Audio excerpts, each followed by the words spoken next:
Do you remember ages ago I made a terrarium? Mum knocked it over and it is officially deceased. But it lasted a decent long time. Like, you can see the plants still live.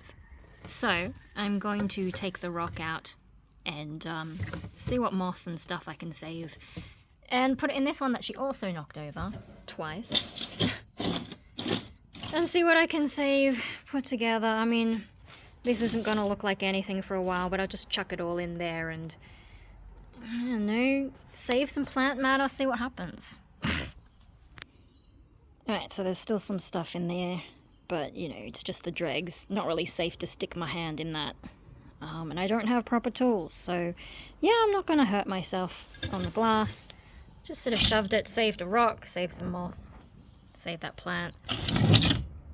And yeah, there were more plants in here, but that seems to be the only one that's, like, survived under the mess. So I just covered the rest up, and it's not pretty, but it'll do for now, and maybe one day I'll get around to making it look not shit again.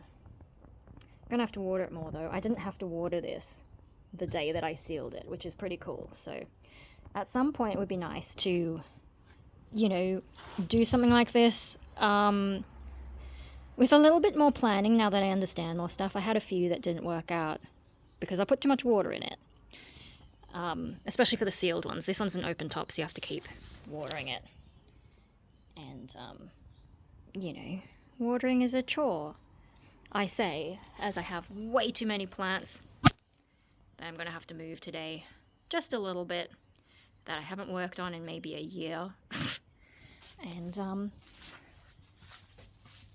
even more plants here, because I'm a fucking psycho.